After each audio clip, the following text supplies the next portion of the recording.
전하게 되어 영광입니다. 불교 이야기 한여 푸나 2부 중 2부 2015년 9월 15일 프랑스에서 영어로 말씀하신 강연입니다.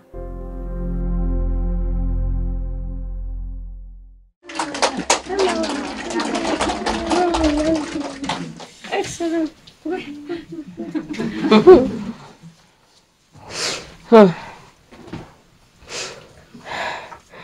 Okay. Yeah. I'll read you some story, okay? Cái này để đây cũng được cưng, hả? Đến đây chi?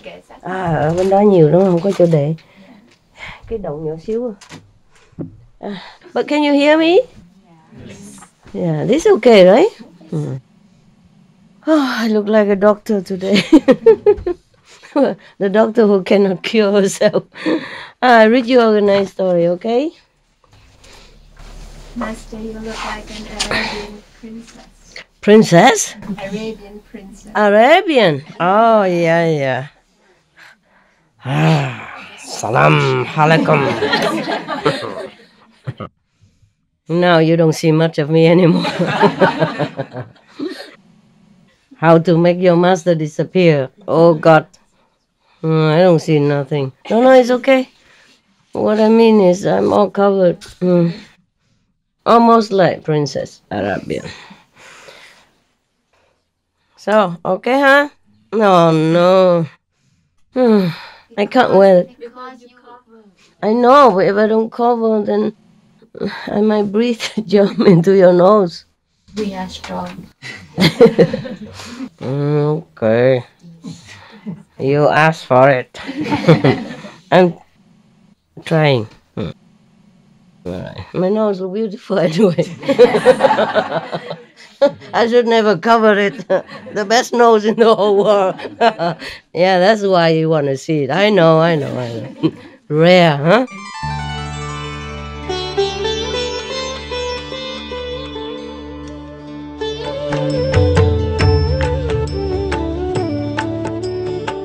According to Buddhism and the believer and tradition, when you read sutra and all that, you have to put on incense, flower, and bow to the sutra first and thank all the Buddhas and Bodhisattvas in 10 directions, all respectfully, before you read it, okay?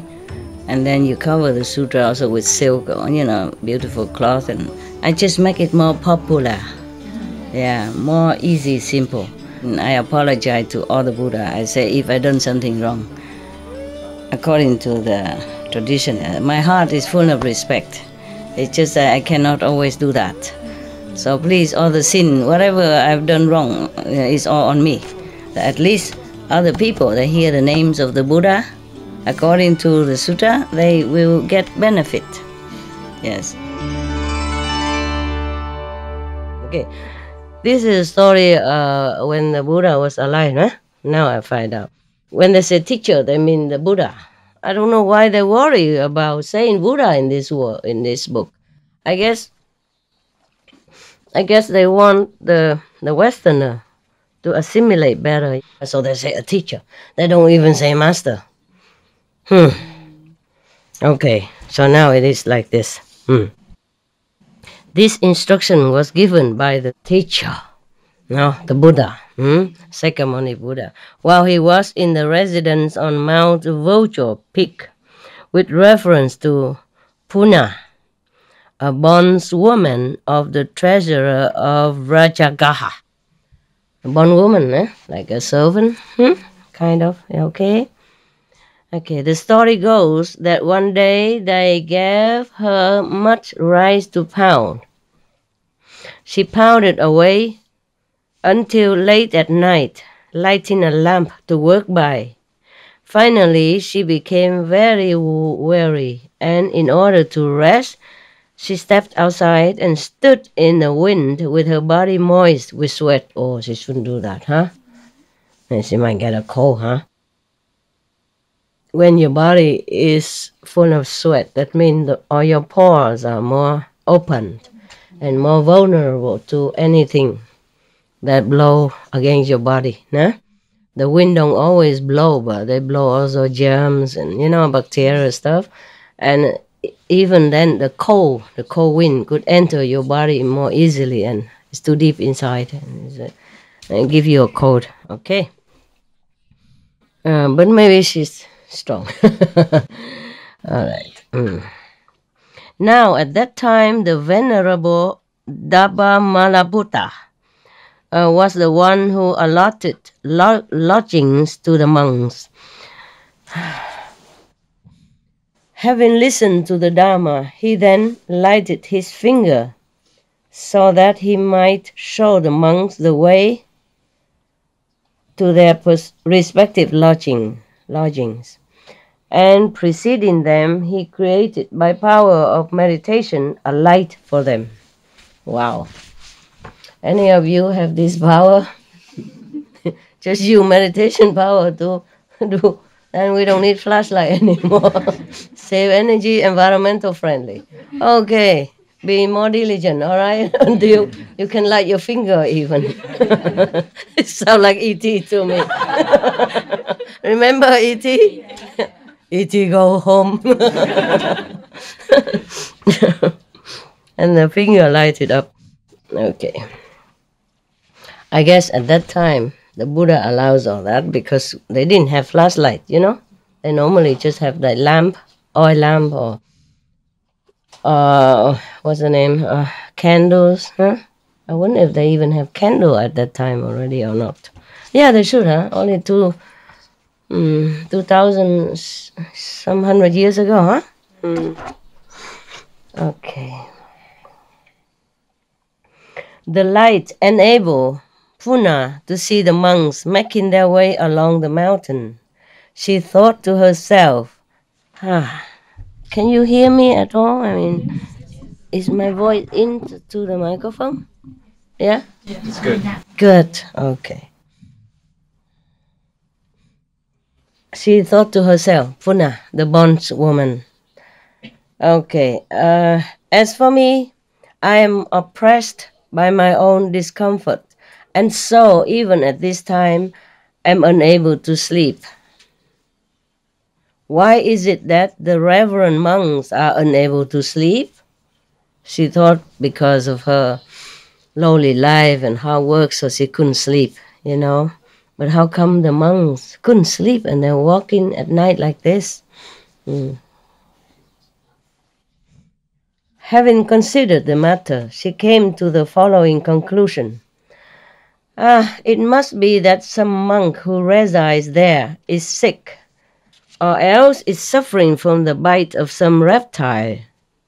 So when it was dawn, she took some rice flour, placed it in the palm of her hand, moistened it with water, and having thus mixed a chapati, cooked it over a bed of charcoal. Then saying to herself, I will eat it on the road leading to the bathing place on the river. She placed the chapati in a fold of her dress, and taking a water pot in her hand, set out for the bathing place on the river.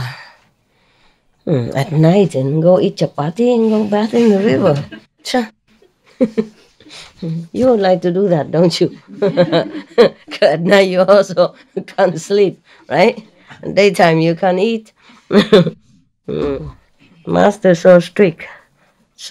Tell meditate 3 hours, Kuan Yin and all that. How can anybody sleep, huh? And she walk at night sometime. Look. We cannot know when she come, so we have to all sit very straight. Yeah, very straight. The body always straight, no matter in which direction, always straight. Okay, sit. Yeah. Okay, the teacher set out on the same path, intending likewise to enter that village for alms. It's already morning. Probably already morning, yeah? She was thinking, couldn't sleep at night, and then now it's probably morning. The teacher, meaning the Buddha, I guess. I think, yeah. Because they say the teacher is resident of Mount Vulture Peak, because the Buddha lived there before, one of the ashram. And I don't see anybody else at this time would go there to be a teacher. The teacher set out on the same path, intending likewise to enter that village for alms. When Punna saw the teacher, she thought to herself, on other days when I have seen the Buddha, I give him the name now. The Buddha, what's the secret means? Huh? I don't know why. Okay. I have seen the Buddha or the Master. I'll just say that. I have had no alms to give him, or if I have had alms to give him, I have not seen him. Today, however, not only I do meet the teacher, face-to-face teacher, but I have alms to give him. If he would accept this chapati without considering whether the food is of inferior or superior quality, I would give it to him. So setting her water pot down on one side, she saluted the Buddha and said to him, Reverend Sir, accept this coarse food and bestow your blessing upon me. The Master, the Buddha, looked at the elder Ananda, whereupon the elder drew a bowl out from under a fold of his robe and presented to the Buddha. Who else would have Anand as such? Now we know for sure this is a Buddha, right? Okay. And presented to the Buddha. The teacher, the Buddha. Okay, if I say teacher now, you know the Buddha, okay? Or if I say Buddha, you know is a teacher. The Buddha held out the bowl and received therein the offering of the chapati. When Punna had placed the chapati in the master's bowl, she bowed down to him respectfully and said to him, Reverend Sir, normally we would say world honor one or something, here it's all gone. World honor one's gone, Tathagata gone, the Buddha gone. Only the teacher left. Isn't that weird? Yeah. If they translate it and say the Buddhist stories, then they should know. Bhikkhu even, so everybody should know this is from the Buddha, so why hide him? They're hiding him. Yeah. Reverend Sir, may the truth which you have beheld be of avail to me also. She wants to be initiated, I guess, huh? The teacher, the Buddha replied, so be it. And remaining standing as before, he pronounced the words of thanksgiving. This is truly westernized. We read a lot of Buddhist stories. The first time I heard the word thanksgiving. Thereupon, Punna thought to herself, although the teacher bestowed on me a blessing as he took my chapati, yet he will not eat it himself. He will doubtless keep it until he has gone a little away and then give it to a crow or a dog. She was thinking her chapati is not worthy enough. That's why, because she's a servant. She probably has like a coarse flour. It's not a normal flour that the noble and rich family would use to eat. Probably second-class chapati, no? Yeah. But I'm telling you, when I was in Himalaya, walking many kilometers already, and there's no houses inside. And when you saw a little hut somewhere, they're selling coarse chapati, wholemeal bread that they call it coarse. Probably they use probably white flour is considered more, more regal. But it tastes fantastic. It tastes like heaven. I never taste such a good chapati like that anywhere else. And it make you want more, but he don't have no more. He has only a bucket of chapati flour like that, like those oil can in the formaldehyde, and it's only 2/3 full, and so many pilgrims coming. I was lucky to be the first one to have one chapati. Everybody else behind, either have nothing or have a quarter or something, sharing, Yeah. And it was so beautiful. You just ate like that. You had nothing else to accompany it. Nothing in just a small hut. Yeah. He probably cannot afford to buy more flour. Or nobody would bring him more flour, because they carry it all by hands. Yeah, by foot. So one can of bucket of chapati, of flour, that's all he had. And some butter, some oil, vegan butter, yeah. That's it, and some salt. That's what a chapati made of, yeah. And it tastes like heaven, my God. Tastes so wonderful, yeah.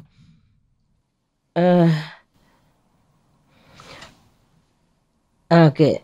He probably will give it to a crow or dog. Then he will go to the house of some king or prince and make a meal of choice food. She thinks, the Buddha will not eat her food. He just took it to make her happy, but then he'll throw it away and then go to some king's palace to eat something better. Yeah. Thought the teacher to himself, the Buddha to himself. What was the thought in the mind of this woman? He probably read her mind.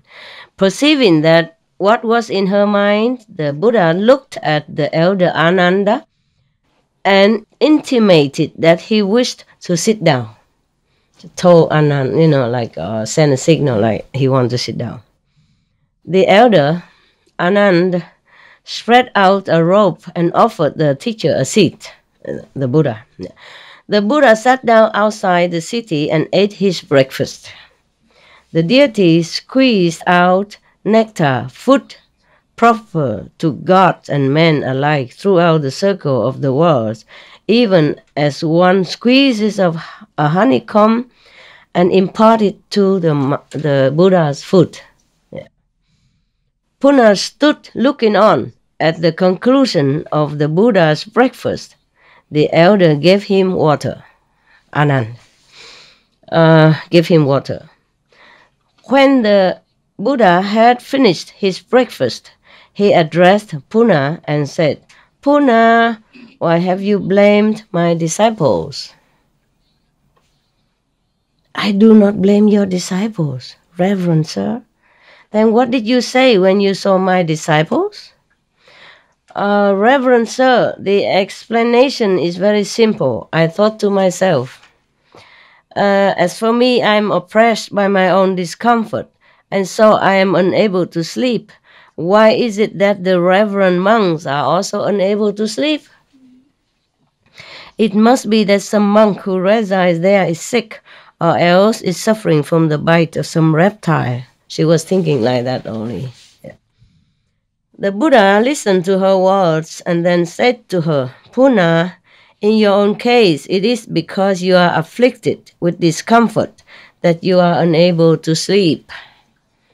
But my disciples are assiduously watchful and therefore they do not sleep, meaning diligent. You also like that, huh? At night you also don't sleep? Only daytime. Yeah, daytime is warmer, right? More comfortable. Yeah. All right. It's good. It's good. You've done your best. And I saw you're very diligent.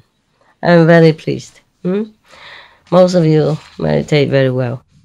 It's just the body sometimes it demands some rest. This body is lousy. Okay. So saying, he pronounced the following stanza.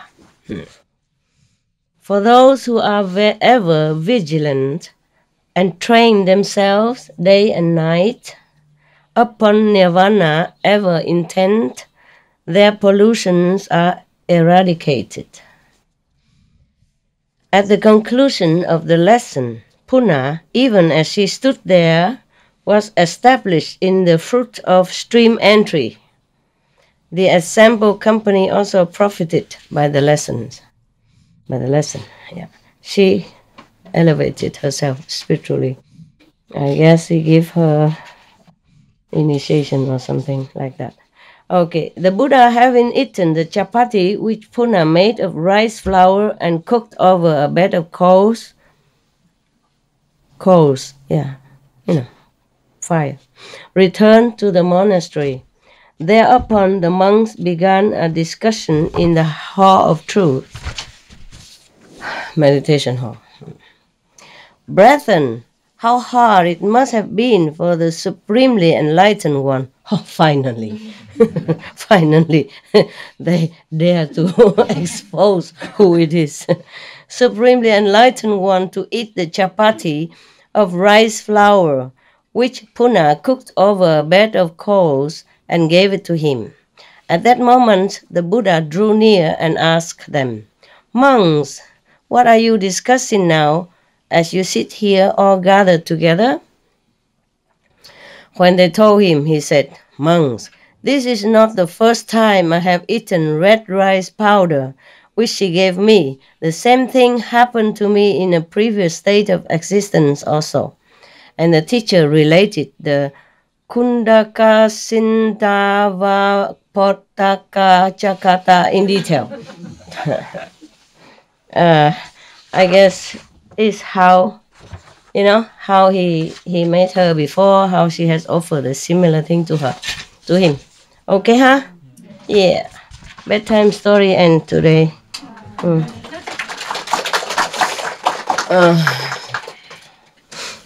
Yeah. I just took the medicine so the nose didn't run meanwhile. But if I stay longer, it will run. So I will run before it runs. Understand? I don't like to keep blowing my nose in front of camera. It's not elegant. Okay. And I wish you a very good meditation night. I'm nearby, okay? Very near. And I'm always with you anyway, okay? Physically near, spiritually with you. All right, I love you. Okay. See you soon. Okay? You happy? Yes. Yes. Good. Very good. You should be. Huh? Cháu ăn không? Ăn một tuần hả? Ok.